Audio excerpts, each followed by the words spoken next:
Agora no Bom Dia Clube, entrevista. Para você que está em nossa companhia, você que está na sua casa, você que está aí no seu automóvel, nos dando o privilégio da carona, você que também está no seu trabalho, o convite para que você fique junto conosco nos próximos 30 minutos, porque nós vamos conversar com o economista Enio Verri, que está há pouco mais de um ano na Diretoria Geral Brasileira da Itaipu Binacional, e nesses 13 meses de gestão, o Enio Verri reforçou os investimentos sociais e também ambientais da usina, obedecendo assim o que estabelece a missão da empresa e alinhando-se com as diretrizes do governo federal. E um dos pontos mais importantes foi a ampliação da área de atuação da usina, que passou de 55 para 434 municípios, todos os 399 do Paraná e mais 35 também do Mato Grosso do Sul, por meio do programa Itaipu Mais Que Energia. E o objetivo do programa é intensificar o cuidado com o meio ambiente e também com as pessoas, fomentando o desenvolvimento local para auxiliar os municípios e cumprirem os objetivos do desenvolvimento sustentável da ONU. E uma das primeiras ações neste sentido foi a liberação de quase 1 bilhão para projetos de recuperação ambiental, energias renováveis, educação, ação social e entre outras áreas nos 434 municípios do programa no Paraná e também no Mato Grosso. Enfim, é uma nova Itaipu que no seu ano de jubileu volta aos seus olhos para passar a sua contribuição ao mundo para que os próximos 50 anos, agora em maio, e nesta entrevista super especial, quem vai conversar com a gente aqui na Rádio Clube FM H2Foz, vamos falar dessas ações e desafios da usina. Senhor Enio, bom dia, que prazer ter o senhor conosco. Bom dia, Cláudio, bom dia, Moacir, Paulo. É um grande prazer estar aqui na Clube conversando com toda a população de Foz e região. Senhor Enio, a Itaipu Binacional completa 50 anos e repleta de novidades a partir da criação do programa Itaipu Mais Que Energia. Qual é a visão estratégica do programa e por que ele se fez necessário? Na verdade, é uma ampliação do papel de Itaipu.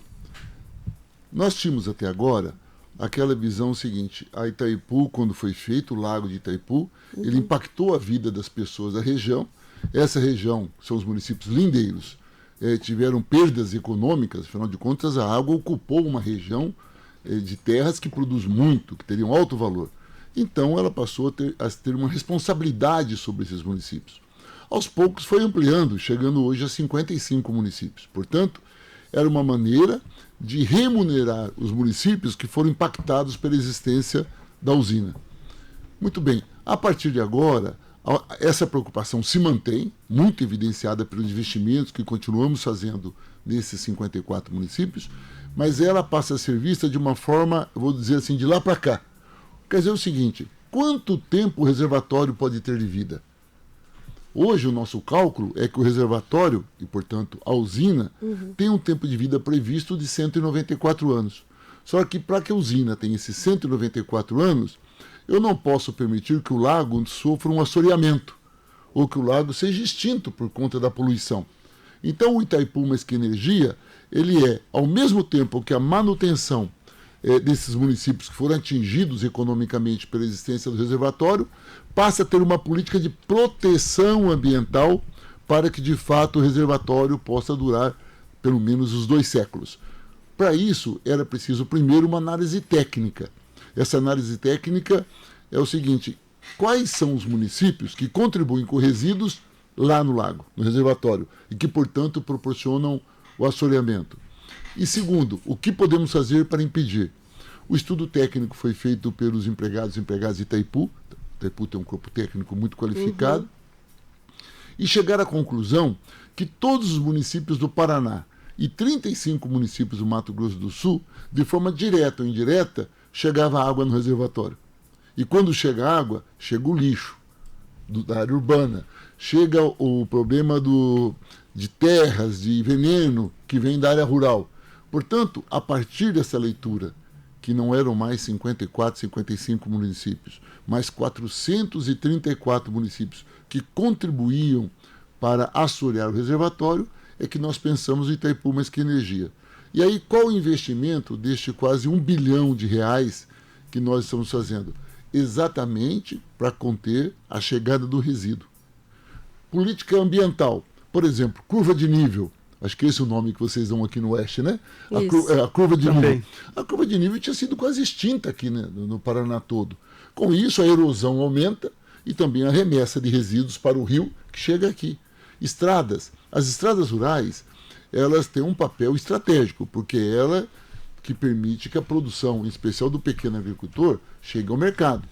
Só que à medida que a estrada rural não é asfaltada, não tem algum tipo de cobertura, ali quando chove, você vai aumentando a erosão dos lados e também vai levando a produção e vai jogando isso tudo no reservatório. Se você pegar, por exemplo, na questão urbana, o maior problema nosso do Brasil e do mundo é a produção do lixo. Mas o lixo não é mais uma coisa descartável. O lixo gera riqueza. Então é preciso desenvolver uma metodologia para que o lixo seja convertido de fato em produtos e aproveitado como produtos recicláveis que possam, ao mesmo tempo que se evite que ele chegue no reservatório, mas que ele gere emprego e renda. Então, o que nós fizemos? Criamos a unidade de valorização de resíduos. O que nós colocamos então nesse 1 bi são investimentos profundos na manutenção de nascentes, são 9 mil nascentes. Para que a população tenha uma ideia, no auge dos programas de Itaipu, que sempre foram muito bem feitos, não importa quem dirigiu o Itaipu, todos tiveram muita responsabilidade, chegamos a ter a proteção de 1.200 nascentes. O Mais Que Energia hoje atinge 9 mil de nascentes protegidas. Aí você vai para as estradas rurais, curva de nível, a proteção ambiental.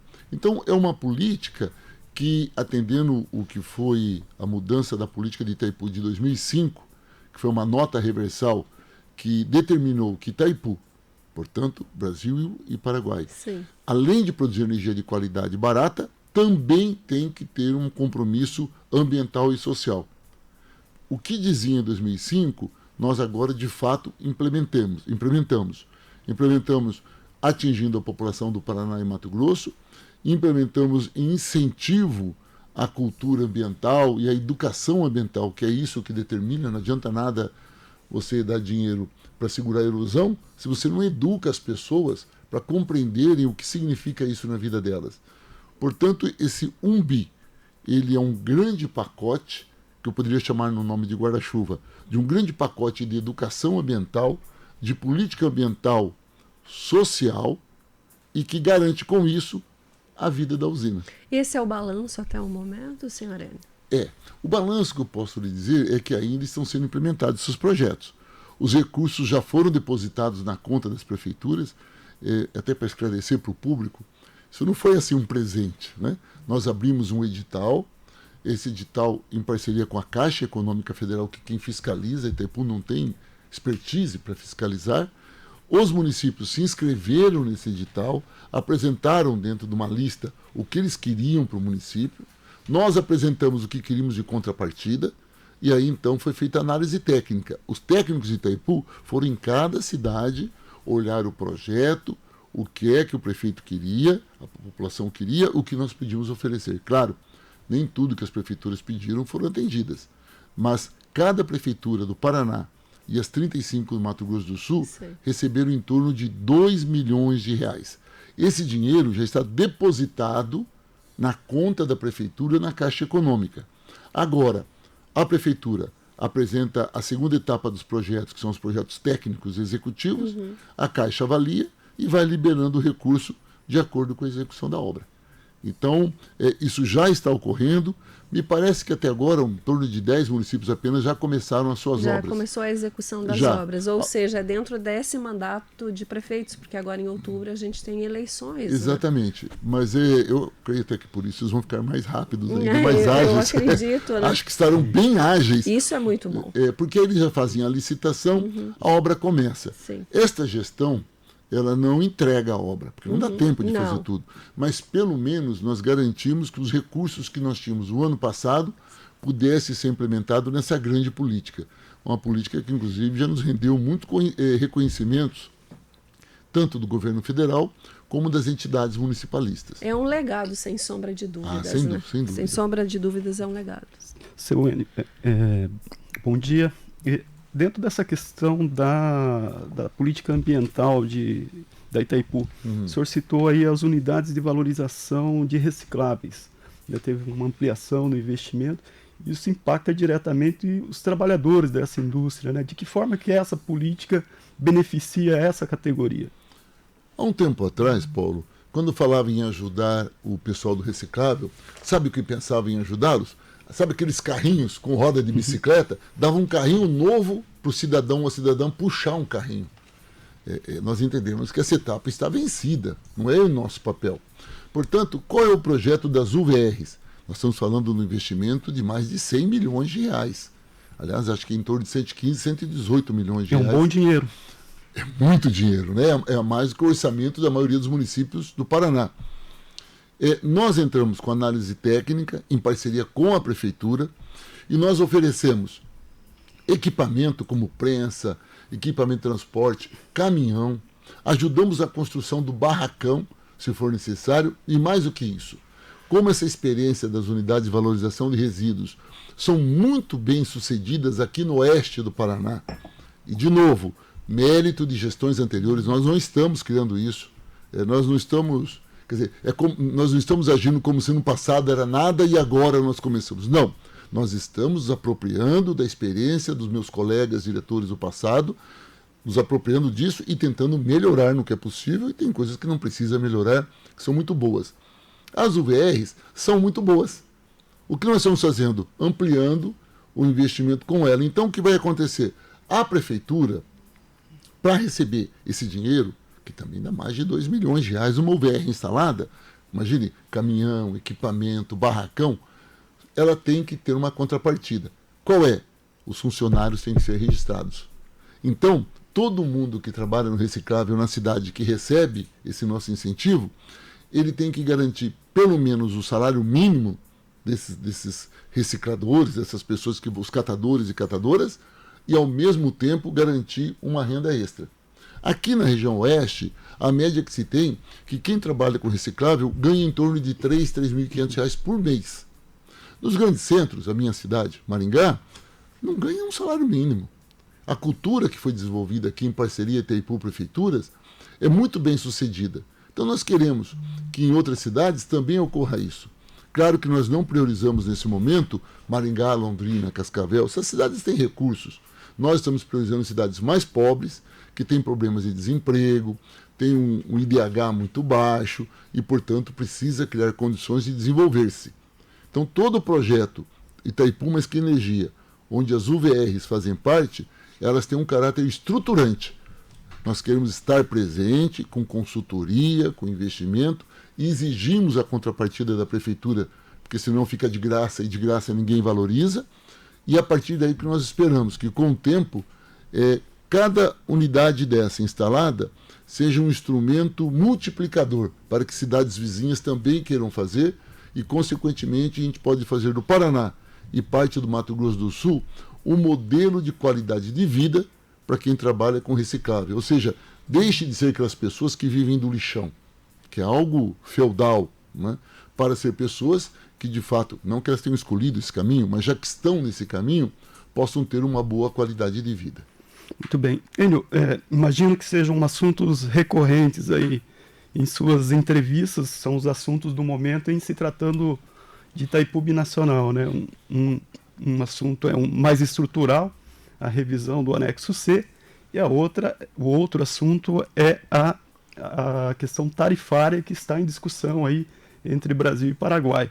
Em que pé que está essa pauta, como as duas dialogam e se há novidades nessa negociação? Quase ninguém me pergunta isso, viu, Paulo? Eu nunca respondo mais do que 3 ou 4 vezes por dia. Mas eu vou começar do maior para o menor. Fique à vontade. O anexo C. Quando foi feito o Tratado de Itaipu, diziam no tratado que quando o tratado completasse 50 anos, uma parte apenas do tratado seria reanalisada, que era a parte financeira do tratado, né, que chama o anexo C. Tem o A, B e o C. O anexo C do tratado, que trata da parte financeira, seria revisto.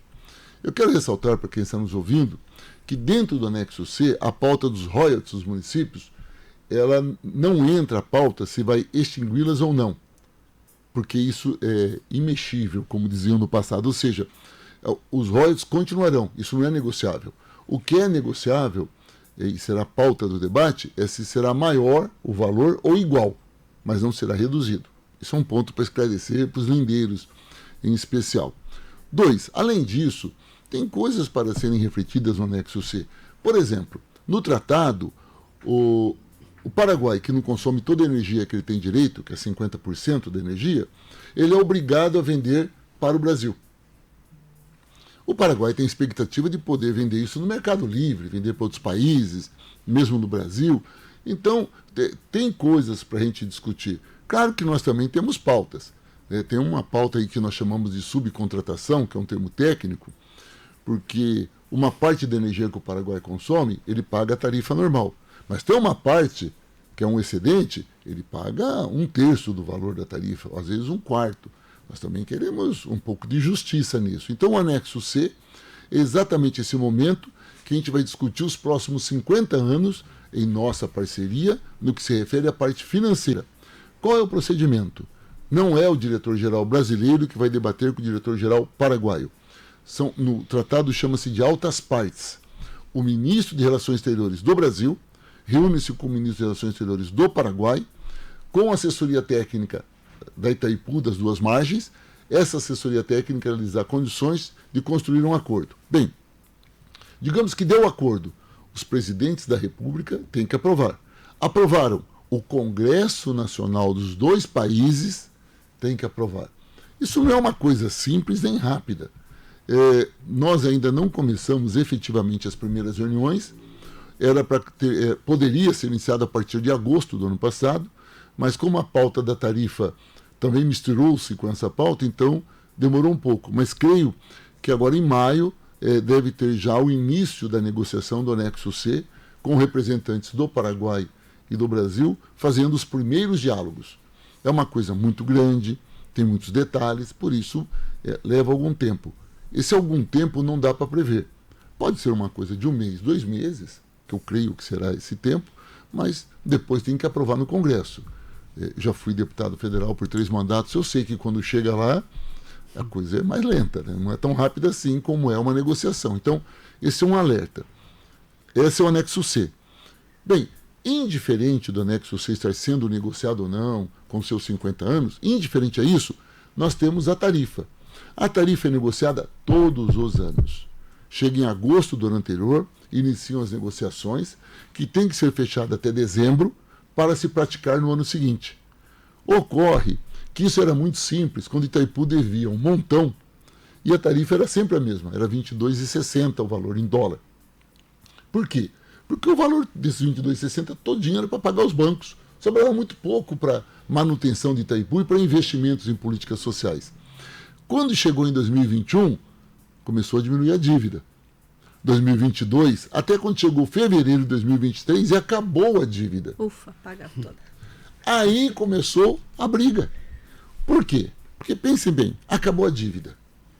Para o Paraguai, e o Paraguai fala assim, ufa, conforme você disse, Cláudio, ufa, agora vai sobrar dinheiro para investir no meu país vai se desenvolver muito mais, nós somos um país com problemas, então vamos manter a tarifa de R$ 22,60, vai sobrar uma nota alta e vamos investir aqui. Para o Brasil, ufa, acabou a tarifa. Vamos baixar o preço da energia, deixar bem baratinho, porque energia é inclusão social, energia é desenvolvimento. E para o Brasil, quanto mais barata a energia, mais qualidade de vida para o seu povo. Bom, está dado o conflito. Está dado o conflito. Nós queremos a energia mais barata possível, porque não devemos. Eles esperam manter a tarifa, porque pagou a dívida e o seu país também merece. Então não há como dizer que alguém está errado. Não há dizer o seguinte, o Paraguai está errado. O Paraguai representa os interesses da sua população, o Brasil os seus interesses, o Paraguai tem exatamente 50% da usina, portanto é nosso sócio, nós temos que negociar. A diferença é que no passado, quem negociava a tarifa era o diretor-geral brasileiro e o diretor-geral paraguaio. Quando eu cheguei o ano passado, eu cheguei em março, ainda não tinha fechado a tarifa do ano. Eu negociei na época com o diretor, fechamos um acordo, os presidentes concordaram, vocês nem ouviram falar. Dessa vez ocorreu uma coisa nova.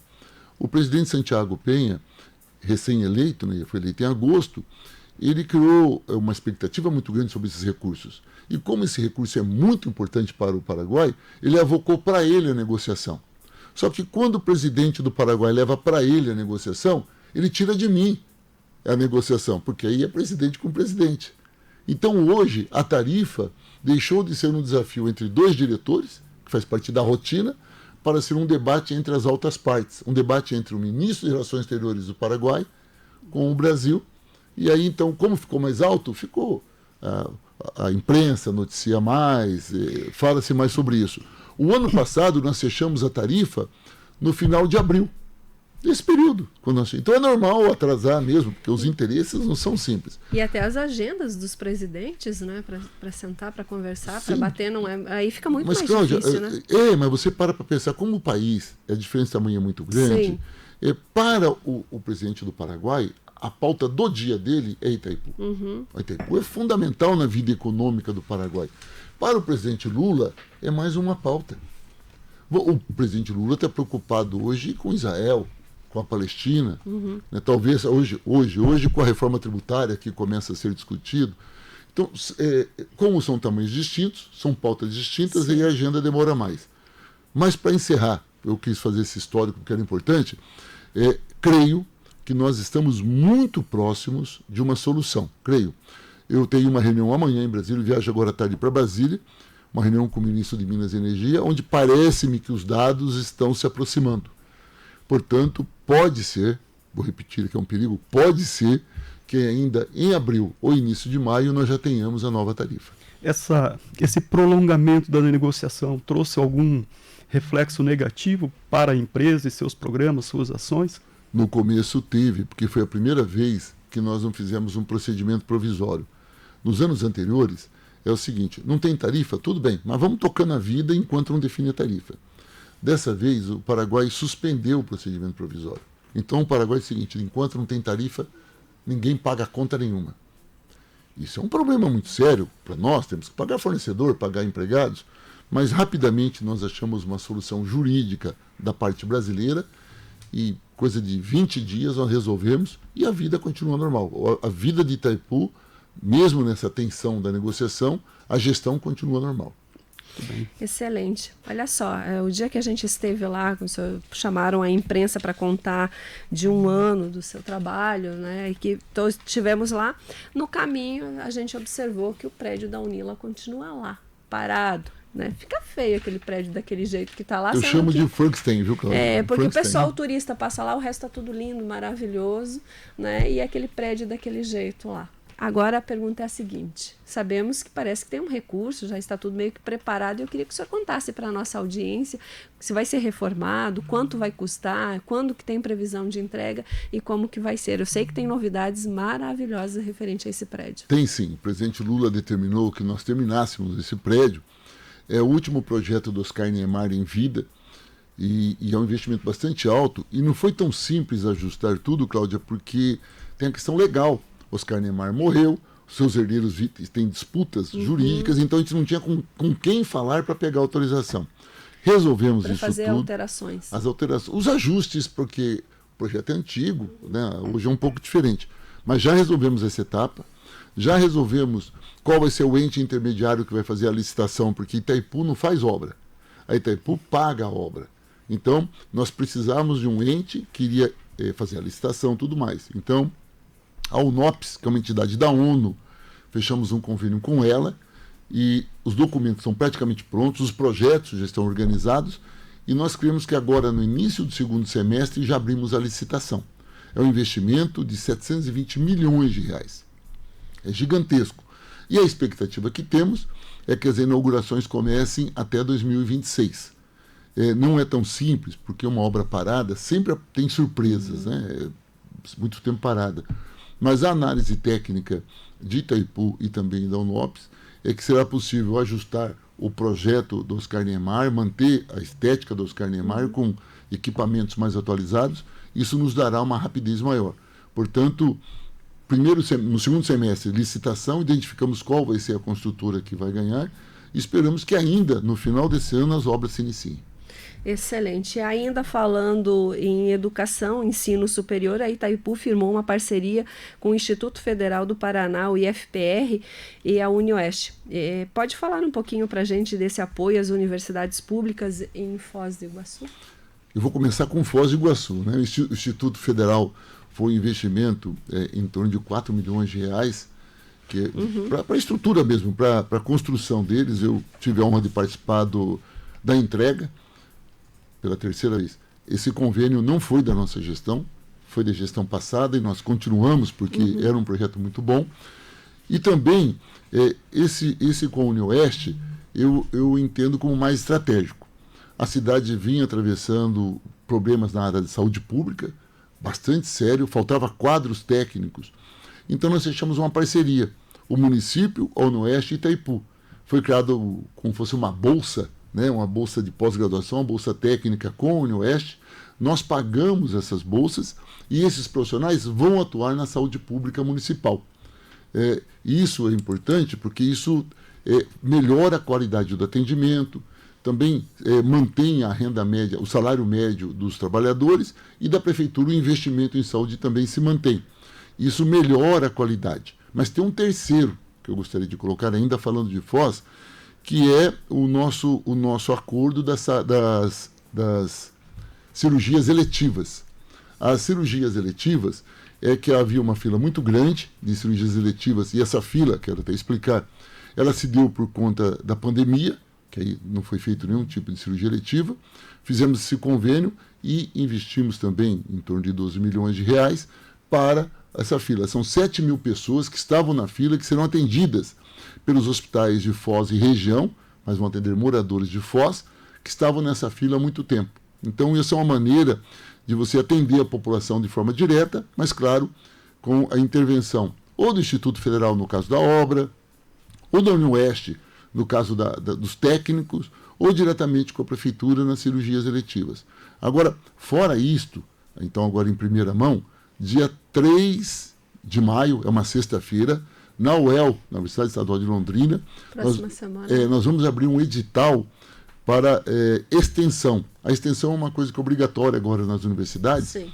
Nós vamos oferecer bolsas, em torno de 2 mil bolsas, claro que é por edital, tudo conforme manda a regra da gestão pública, para quem faz pesquisas em nossas áreas. Então, extensão na área ambiental, extensão em nascentes, quem faz pesquisa na área do lixo reciclável, nós vamos abrir em torno de 2 mil bolsas, que a gente vai fazer o lançamento na UEL, mas é para todos os pesquisadores do Paraná, para conhecimento científico, melhorar a qualidade do trabalho que nós fazemos da Itaipu para a sociedade. Isso ainda não é público, a gente vai anunciar ainda, possivelmente semana que vem, mas fará diferença, porque nós vamos pegar agora a academia, o mundo acadêmico, para, junto com as nossas experiências, melhorar a qualidade desse trabalho. E é do estado do Paraná inteiro, né?